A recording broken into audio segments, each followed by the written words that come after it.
You're a name brand in this city. Like, they just know it. Can you imagine having a successful business when it's not even your passion? I don't really identify with my company. You didn't go through a formal education for this. I still don't think I know what I'm doing sometimes.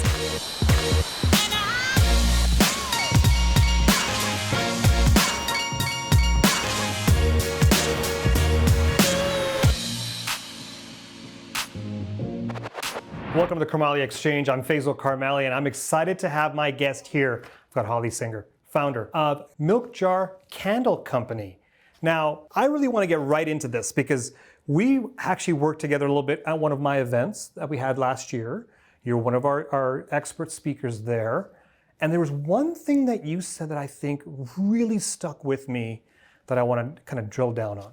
There was one part where you said, and I have your quote here, "My business isn't my passion or purpose. My business helps me achieve my passion." Mm-hmm. Tell me more about that. What did you mean when you said that?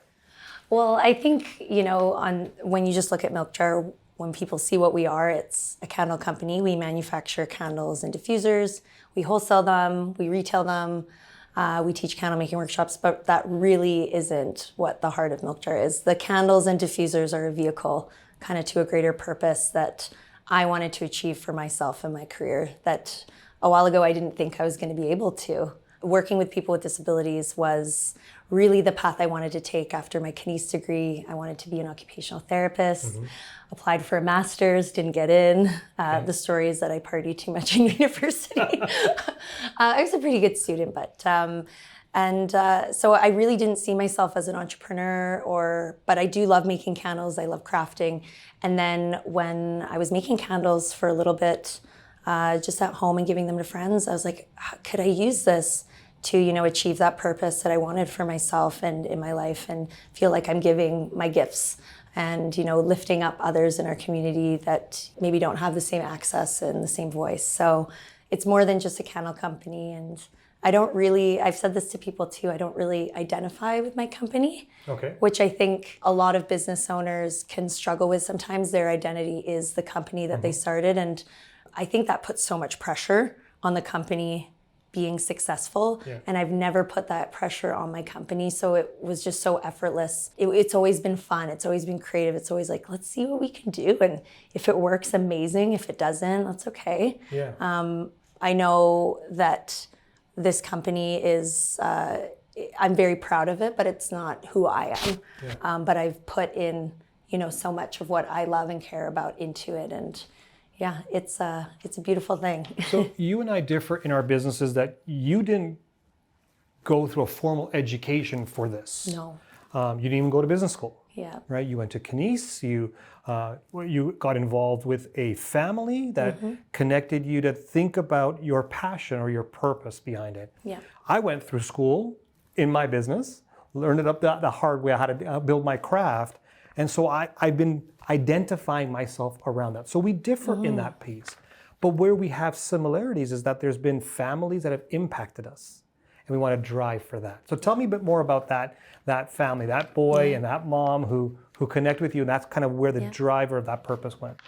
Yeah, so it was in my kines degree that I had a practicum in one of my classes, and it was doing pool therapy with a boy with cerebral palsy and his mom.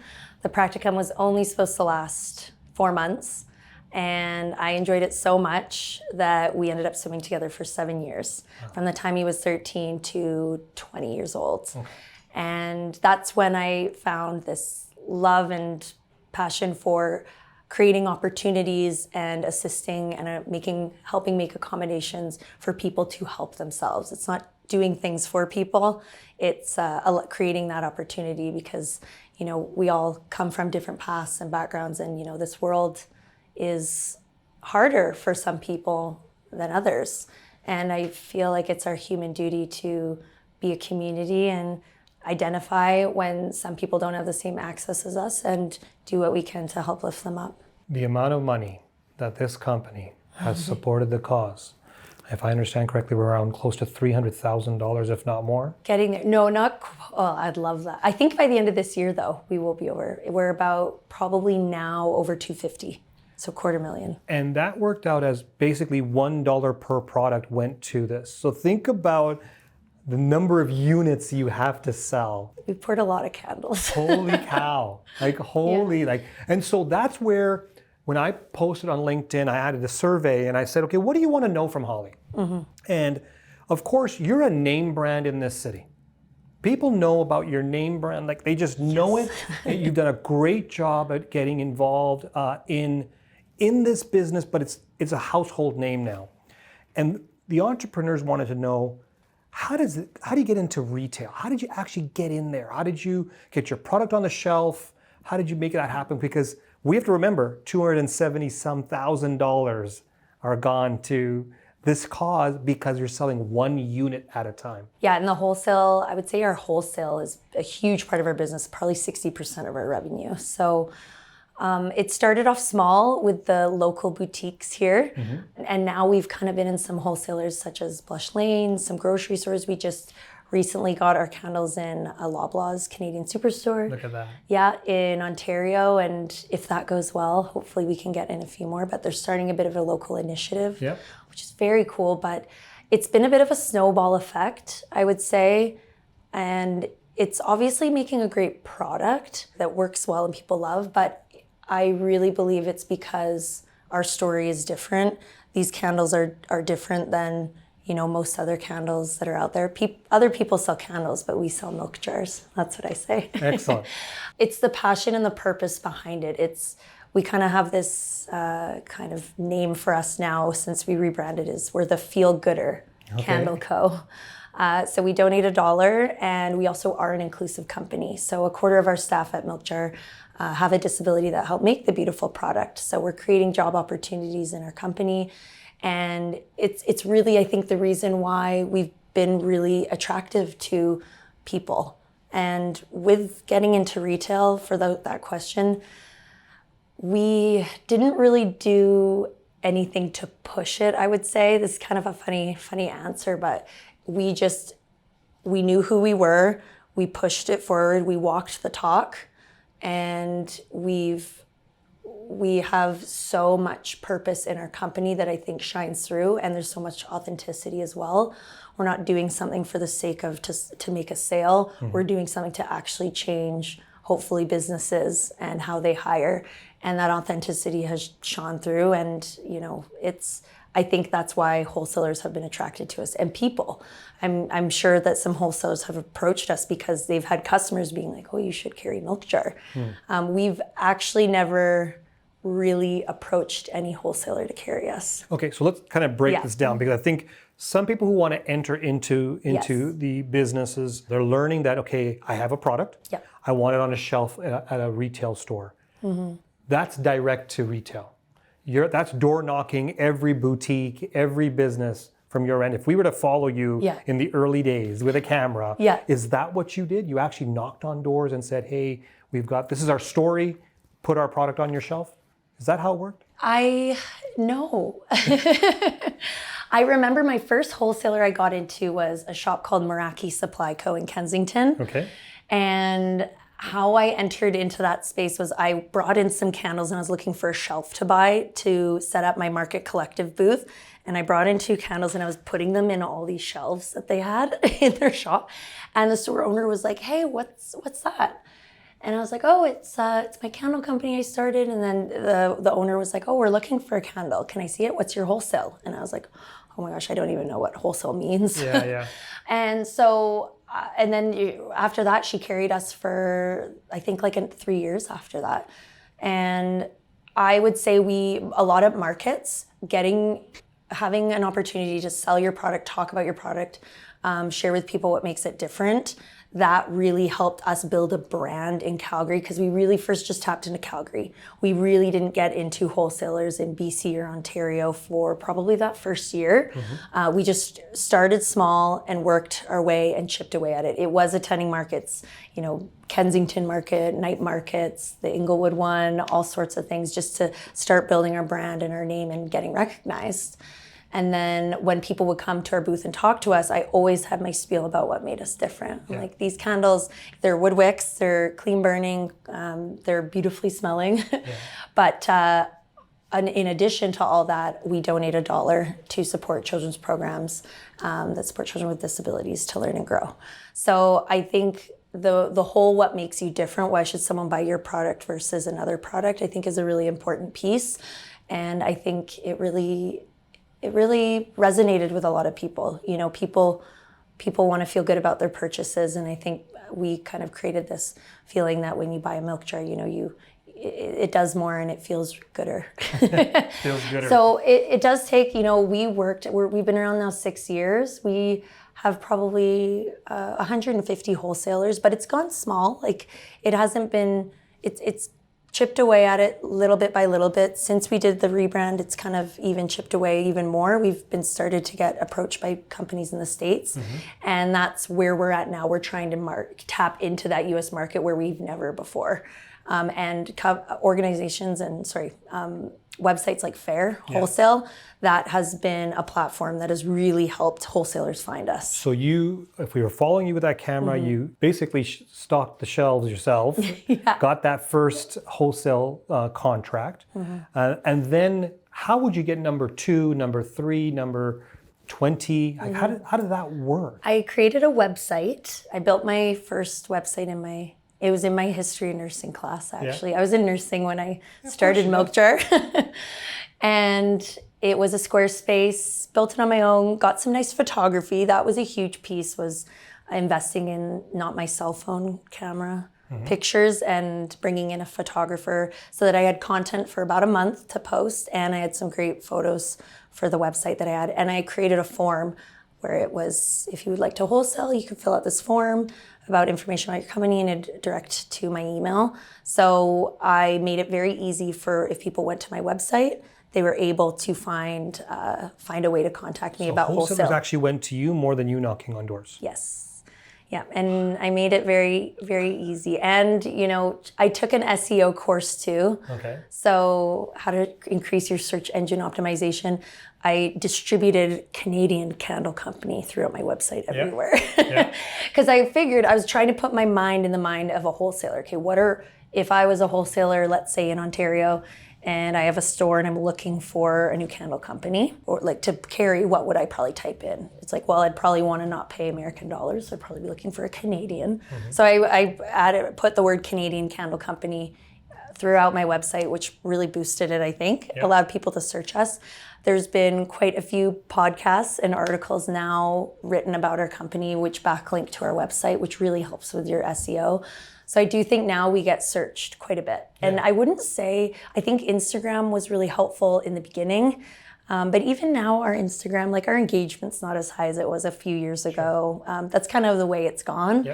We still post all the time on Instagram, but it's not really the bread and butter. We do some advertising on it too, but I think trying to chip away at all those facets, you know, to try to allow people to come see you and come search you and find you as well. So Holly, a few months ago, I had the opportunity to interview Aaron, who had a question for me as part of the interview, which is interesting. And I want to play that question for you and get your take on it, because I think you'll have some good insight on this one. Let's take a look. How fast should a business expand? So I'm sort of in this position where there's a lot of different opportunities to expand, you know, for how much we're producing, for who we're selling to, but how much of a foundation should I have before I sort of look at that expanding? Oh, that is a question all the time for every entrepreneur. I feel like even for us, we have that question sometimes, like how fast is too fast? I would say that if you feel solid in your production, in the amount you can produce, and you just have to really look at your company and really do a deep dive into like, hey, hypothetically, let's say I need to make 50,000 units and these grocery stores need them by the end of this month or whatever, or they need it within 60 days.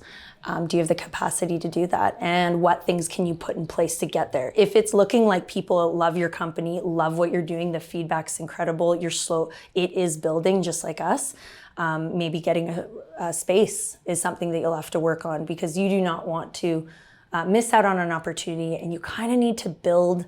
Not when you're bursting at the seams. That's what I kind of waited for. But it's nice when you're kind of at at your max level where you are, and it feels, when you're a little nervous to take that next step into renting a space, buying equipment, investing in your company, it feels a little bit better versus, let's say, a company like starting out brand new that has to open a restaurant and they don't even know if people are going to go. Yeah. Like it's nice when you can start in your home or small or with renting a space, kind of a co-op. You can see, do people love it? Are your sales consistent? Are they increasing? Even just a little bit. Are you going to markets and people are buying your stuff? How is the feedback on the quality of the product? And not just from your friends and family, from strangers. Correct. What do strangers think of your product? That's the biggest thing, because your friends and family may not always be honest with you. Yeah. And if it's there, if your product is sound and you think you got something, kind of work your way, expand as much as you can where you are. And then when you know, you got to trust your gut on this, when you know it's time to look for a space and expand, invest, you got to jump on it too.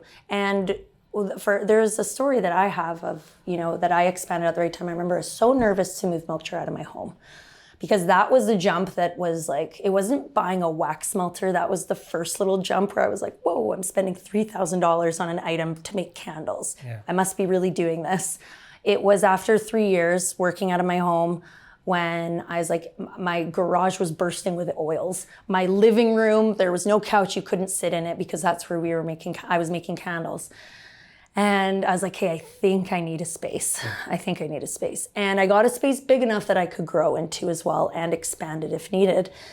And about 6 months later, after we moved into the space, or not even, I think 4 months later, I got an opportunity for MilkJar to be in the Jilly box with Jillian Harris. Mm-hmm.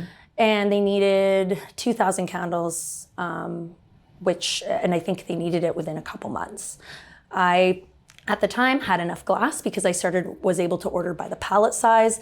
I was able to, hire staff because I wasn't going to bring a ton of staff into my home. Yeah. And I was able to accept that opportunity and fulfill it. And that really pushed, awareness of what MilkJar was working with Jillian Harris. If I was working in my home, I probably would have had to have said no, because I don't think I could have made 2,000 candles on my own in my home. So you can miss out on opportunities when you don't take those next steps to expand. But when you're kind of bursting at the seams a little bit, you just kind of move on to that next phase. So yeah, I would say little baby steps. Yeah. That's it. As long as you're moving forward, don't do anything that's gonna put your business in a financial kind of stressful state. Sure. Of growing too quickly. And we've grown quickly where I didn't have maybe the temperatures of my candles dialed in. I didn't know what the space was going to do to my candles when it was wintertime, when we were by a loading dock door. And actually that is something that happened with the Jilly candle. We poured those during December, and my space where I was pouring was right by a loading dock where it was really cold and breeze was coming in. So all the candles pulled. So I had never experienced that before, but because I was just rushing and not doing my testing appropriately, there was a lot of candles I had to fix. Yeah. But you learn from situations like that. So, I would say how quick you can grow, what you can handle, and what you're willing to, how much you're willing to invest and put into it. Make sure you take time for yourself. My business partner and I, when we talked about our growth and how we wanted to do it, everything you said, bang on. One thing that we wanted to make sure is that we never lost our integrity. Mm-hmm. And we never lost what our true purpose behind the brand was. And I find that a lot of businesses go they have a certain viewpoint or a purpose, and they slowly lose that just to make sales. Yeah. And I'm glad that you haven't done that. And I think that's one piece that a lot of entrepreneurs can definitely have to learn from. Sales are important, but if you don't have sales, you don't have a company. Yep. And then you can't do the thing that your company allows you to do, which is your platform and awareness that you can bring. So it's a balance. It's like synergy, You can't lose sales and you can't lose the purpose, right? You got to always be thinking of both. And the purpose is what'll get you out of bed when you lose a bunch of money one day, or when you lose a client. It's the purpose that keeps you going and doing it every day. If you don't have that, then and what's that's the point? best piece of advice you can give every entrepreneur. Yeah. You have a small retail location in your plant. Factory. Your factory. Plant. What made you decide to do that, and how are sales in that mode? Because now that's direct to customers. They've actually been quite busy since we started teaching candle making classes, because we've come up with these ideas of how we can bring people to our factory space. It's where we manufacture out of, so we decided to make a little retail corner. It's in the central northeast, so a little bit off the beaten path. Yeah. But we do get people coming and visiting MilkJar and coming and buying our product from there. I think some people want to see the factory in action, so it's that opportunity to look down and see where MilkJars are born. You know, like sure they're local, let's see, and they actually can. Yeah. That's big. And they can meet our staff and they can see everything that's going on. We have a very cute dog that's there, usually most days. And we teach, like I said, candle making classes that have become super popular in the last year, which I started 2.5 years ago, but only in the last 6 months. They've really gained a ton of traction, just with, I think, people posting about them. And we've slowly been trying to figure out how we can make them more engaging, like getting a liquor license. There you go. You can have wine and make candles. And, you know, we worked with Frank Architecture to build out the space too, to make it really pretty and zhuzh up in Industrial Bay, we say. So we, on the weekends, we get, like 15 or 20 people coming in. They get a discount after their class, so then they get to buy some candles afterwards. That's very similar to, if you look at the winemaking industry, they did wine tasting, and they had wine tasting rooms. And so people would actually go for a wine tour, do some tasting, and go, yeah, I'm going to buy some of your wine, as opposed to waiting to go to the liquor store to purchase. They can buy direct from so it's very similar in that approach. What has been the biggest challenge between the two, going out on wholesale and retail in your own shop? What's been the biggest challenges? Well, wholesale and retail. I mean, we sell online on our website too, so that's direct to customer. Trying to figure out how we can always stay current. I think that's, we do come up with new candles. We did do a rebrand, but I think it's that feeling of never knowing if what you're doing is enough and engaging enough, because I think we think people get bored. So we definitely spend a lot of time on what can we do that's new? What's a new workshop we can come out with? What's a new candle we can come out with? What's a new way? And it just gets a little bit tiring, I think, after a while. But I think trying to stay fresh and trying to stay current. But you know, I think it's juggling all the different avenues of revenue we have. So we don't just have B2C and B2B. We teach the candle making classes, so that involves training workshop teachers, scheduling workshop teachers. We run private classes too, so that booking system, like that's a whole new kind of service that we provide. And then we do custom candles. So we private label candles for other businesses. So that's another department where companies, real estate agents reach out to us to get their brand on a candle, choose a scent, or develop their own. And kind of complete that more custom feeling. You can fundraise with MilkJar. So there's a fundraising department. And we're a refillery now too, so you can bring your own jar. So we've brought up quite a few leaders at MilkJar to hopefully run all these little facets of the company, which I would say that has been the most biggest learning curve for me, is building up leaders to run these different departments of MilkJar, because we have so many offerings that you could do with us, and making sure that the customer's taken care of, because I'm a very big customer service person. Perfect. And that's really, really important to me. And that you know, we were talking before we started this podcast and the show, you were kind of caught off guard. You were given a few candles to take a bit of a smell test. Yes. And what happened? And I got some wrong. It was so funny. First, Cole runs our social media, and it was his idea to do a blind test with, I think it was 3 of our staff members. And most of them smelt 2 of them, the little sniff jars, and they got most of them wrong. And even Ariel, who runs my custom department, she was so confident. She's like sitting like this, and she's like, says it so confidently, got it wrong. So I was like, being the owner, I will nail this. Like, I know my candles. Most of them, the scents are the originals from when I first developed them. And yeah, I think I got 6 out of 10. Was that a C+?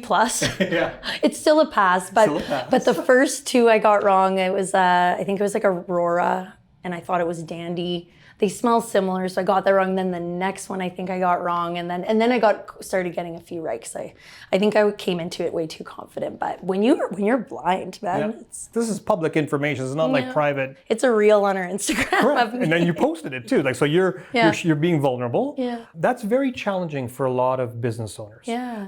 So I'm going to nerd out for you a bit here. Cool. I used to memorize all the different tax codes and like the marginal rates and everything across the country, and I got challenged. What's the area in Ontario? What's the tax code if you make $72,000? And I got it wrong, and I got embarrassed, and I turned red, and I'm like, oh shit, I can't do this again. I'm going to keep my mouth shut from now on. Yeah. I wouldn't have never posted if we had it back. Yeah. I would have never posted that on Instagram Really? on a reel because I'd be embarrassed. But you had no problem doing that. I think it makes people connect with me more. Yeah. Yeah.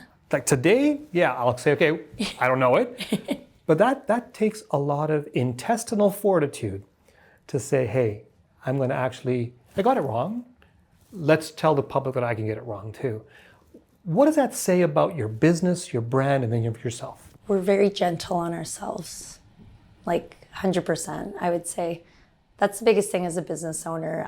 From the beginning, I still don't think I know what I'm doing sometimes, but I know my intuition, though, I fully trust. When something feels good, when something feels right, it's never led me astray, but I will get things wrong. I will, go about things maybe an incorrect way, and I'll learn from it. And we really insert that into our company too with our staff, that it's okay to get things wrong. We can talk about it, we'll give feedback, and then the only next step is to, learn from it. It doesn't mean who you are is, less than, or that, you're not capable of doing this. I want to show people too that like anybody can do something as long as they have a passion in it and they can really authentically speak to it. But yeah, we're very gentle on ourselves. I think then I'm not scared of failure because I failed that reel. Yeah. I failed the smell test but it's it's not a big deal. People fail all the time. Yeah. And it won't stress me out. While we're on the topic, do you want to do a little smell test right now? Yeah. Holly, do you want to pick out 3? Yes. Okay, so let's do the smell test. Okay. I'm going to pick 3 that are like easy. When you do the blind smell test, you're trying to identify the brand name or what the actual, because I'm terrible at Yes, this with stuff. the names. So one is, I'll give you the names ahead of time and I'll do 3 of them with you. Okay. So one is Hawaii. Okay. One is Dandy. Okay. My first candle I ever made. And one is Sunnyside. Okay. So Hawaii, Dandy, or Sunnyside. So you should I'm probably. just thinking of alcohol. That's what I'm thinking of right now. What different liquors are they right now? So with them, we were trying to say the names, but you don't have to say what's inside. But which one do you think is Hawaii, Dandy, or Sunnyside? Perfect. Okay. Okay. All right.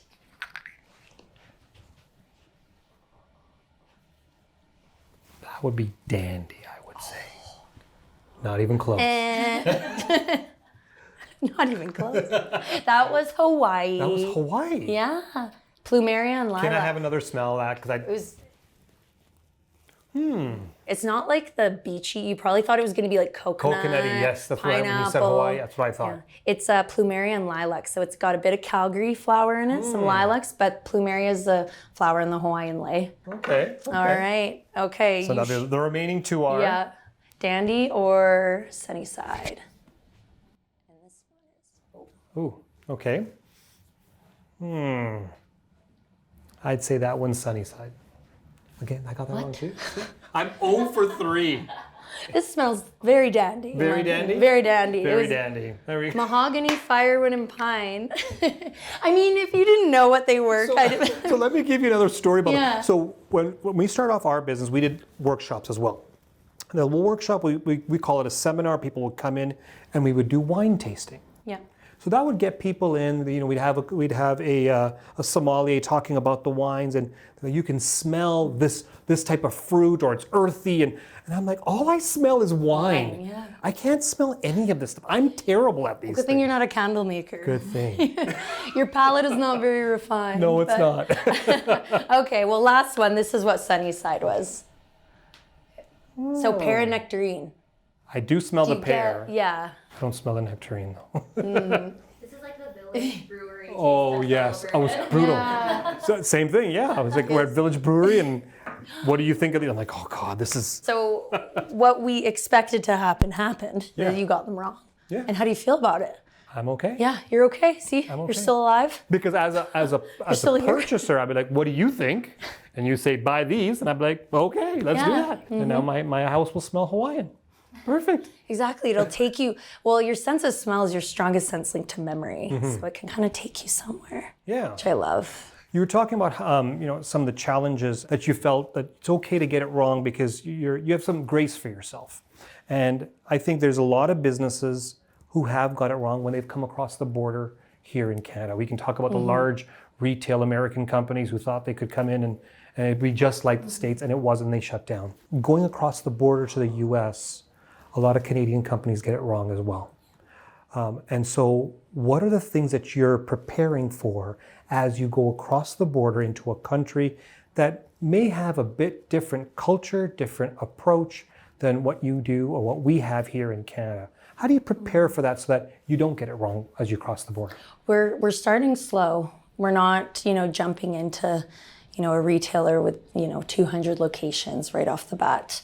We're making sure that this rebrand too is well received in Canada, where, our home, and where, we can have a little bit more flexibility in shipping and things like that. We've been now calling all of our wholesalers to get the feedback on anything that we need to improve upon and what they think. But starting small has been the best, and then just easing into it. We also are building our stock. I would say that is the biggest thing. We're preparing now to not overwhelm ourselves, because last Christmas we were making to order again, as we always do, and right now, like I said, we're planning Christmas. But this is the first year. We're almost coming into my year 7, and I'm still learning so much. We now are planning Christmas, whereas business owners can give you so much advice, and you're always. I feel like business owners can get bombarded almost with advice, and then they don't know what to do. Yeah. You have to do what is best for you, and you almost have to make the mistakes to learn from them yourself, so you really understand what you're willing to do and what you're willing not to do again, and then you come up with the plan and practice on how to make the changes and go. It's a journey, right? And so right now we're building our stock. Right now we have I think 7,000 candles in stock at MilkJar, which we've never had before. If we were slow, we would just be like, okay, everyone on vacation. And then all of a sudden Christmas comes and we're scrambling. So that was something I took from last year, that we weren't going to do that again. And so now we're building our stock so we can, if we do get a big wholesaler, if we do get that opportunity to go into somewhere, we're not going to be scrambling or have to say no to it, because it'll be too hard for us to make that many candles with what they need. The US is very different regionally. Yeah. When you look at their population, you look at the different parts of the United States, certain areas will connect with your story and certain areas of the country won't. How do you determine, what kind of intel research are you doing to find out, where can you draw the biggest connection or empathy from people, and then connection so that they can say, yeah, I'm going to buy your brand because I see what you see. We look at a map and see where people voted. No, I'm kidding. I'm kidding. I have, but kind of. We actually did do that, I think, last year when we were looking at which maybe states to reach out to, who maybe our company would really resonate with them, because we are very inclusive and very welcoming of all people. And we did look at which kind of states were more blue and which ones were more red. And then we also look at the weather as well. Where would people probably be burning the most candles? Maybe not so much in, Nevada, where it's super hot, because really it's the colder climates where it's candle season more often. But we do have diffusers, so that are more kind of an all year round type of purchase. But it's kind of that, Oregon, California for sure, New York, but kind of moving around that kind of space and looking there to reach out to see if we would make a connection and our company would resonate. And that's a big thing for business owners when they decide to expand or go into markets that they're not aware of because they're not there physically. They need to do the bit of a research on how is that audience, that customer base going to connect with my brand versus altering the brand to connect with the customer. Yeah. And so I like the fact that you've done some background and political affiliation or how people see things when it comes to politics does give you some insight on how your product or your business will grow. There's a lot of businesses, especially in food and beverages, that will have certain areas that they will not touch at all because it doesn't match with what they're trying to accomplish. So kudos to you on that. Where can people go out besides your website, of course, and let's support those retail businesses that are supporting you. Where can they go out in the city to connect with you and buy some of your product? Yeah, well, our workshop is in the central northeast, kind of near Common Crown Brewery and True Booch in that industrial area near Marlborough. So you're welcome to come there. That's my home area, Marlborough. I grew up in that. If you go on our website, we do have a map too. So you can see all the shops that we wholesale in Calgary. So yeah, we're kind of all over in little pockets. We love the boutiques, like the little privately owned boutiques are kind of our bread and butter. Excellent. Thank you so much for joining us today. Thank you. It was really lovely to be here. Thank you for watching the Carmali Exchange. Make sure you subscribe and hit the notification bell so you never miss an episode. You can also follow me on social media at Faisal Carmali, where we can continue the business conversation.